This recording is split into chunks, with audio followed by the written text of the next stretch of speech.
Луѓе мои, здраво живо. Јас сум Димче, добро дојдовте во уште едно моје видео. Овој пат се враќам кај Џиновскиот прстен, односно кај карпата, која што се наоѓа среде поле. И овој пат сакав да истражам како оваа карпа се нашла тука. Јас се истражував околината околу карпата, меѓутоа околу карпата нема ништо, оно е само поле, што значи дека оваа карпа тука е донесена и дојдов да истражам таа мистерија, односно тоа го мислев цело време, чекај малце, карпата е интересна, има приказна за неа, има лековито својство, тоа е енергетско место, меѓутоа како карпата се нашла тука. Гледате, таа се наоѓа среде поле и како оваа карпа дошла тука. Токму тоа ми е темата на ова видео, ќе разговараме на таа тема малку, ќе отвориме таа тема. Па проследете го видеото, дајте свој коментар. И секако претплатете се на мојот канал, за да можам да снимам повеќе вакви места и да разоткривам повеќе мистерии низ нашата убава Македонија.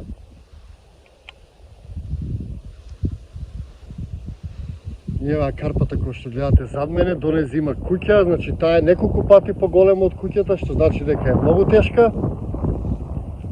А што е многу тешка, тогаш таа е тешко да се транспортира. И се отвара прашањето како оваа карпа е донесена тука. Има многу теории за како нашите предци преместувале карпи, една е со помош на левитација. Има други кои што кажуваат дека нашите карпи се преместувале со помош на звук.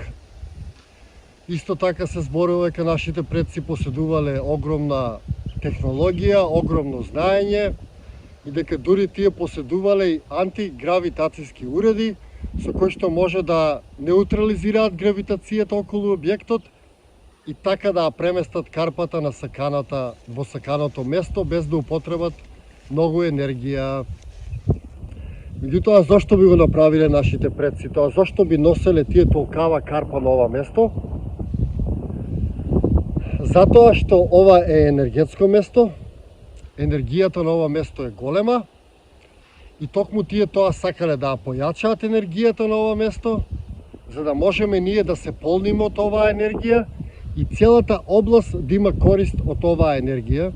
Значи, карпи кои што се поставени и исправени, во светот се нарекуваат обеликси и верували нешто е малку чудно, најголемиот обеликс е во Америка, односно пред Белата куќа во Вашингтон.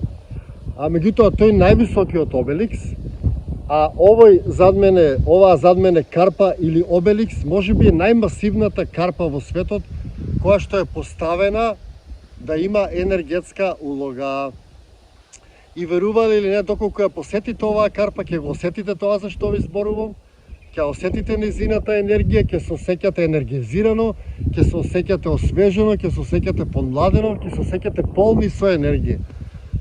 Затоа, луѓе, посетувајте ги овие енергетски места кои што ви ги представувам, да не за џаби идам до тука и ви ги снимам. Значи, не е само за лајкови и за прегледи, се работи и за ваше полнење со енергија.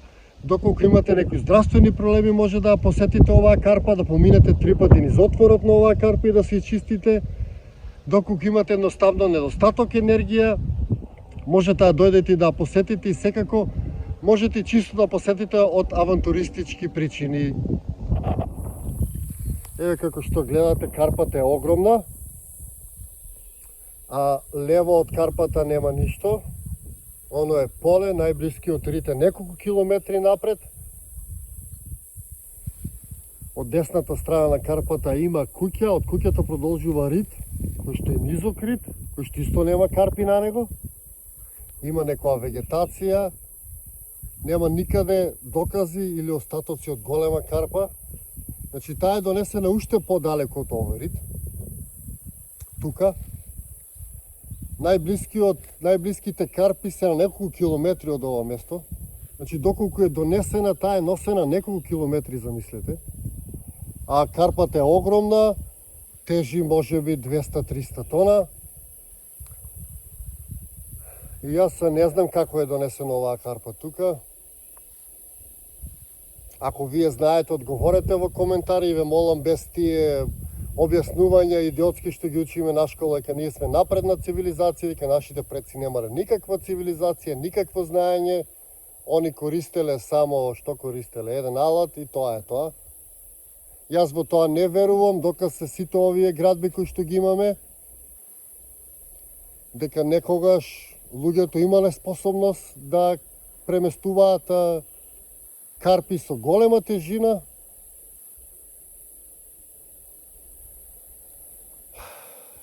И дека имале знаење многу поголемо од нашето.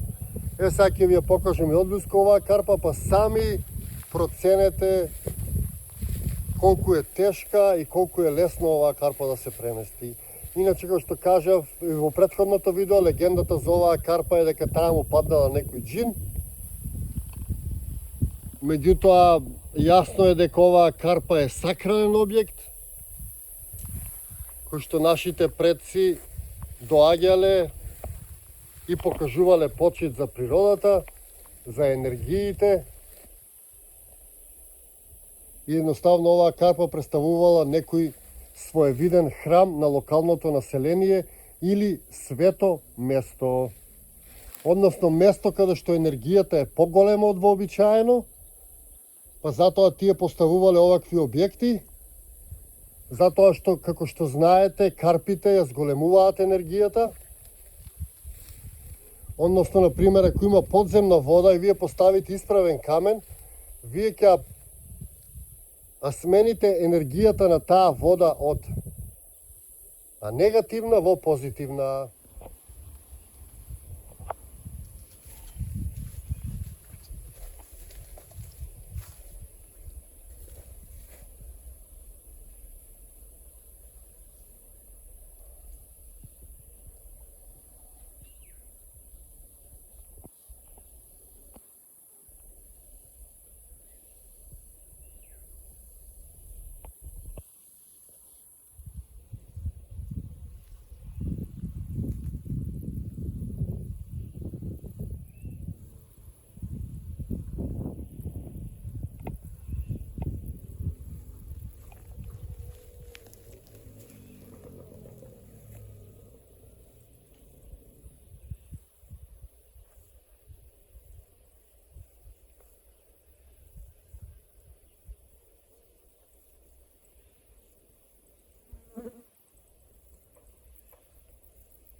Ви благодарам што бевте со мене во уште една мала авантура, што го изгледавте видеото, се надевам ви се допадна. Се гледаме во некое мое наредно видео или низ нашата преубава Македонија. Поздрав и секое добро!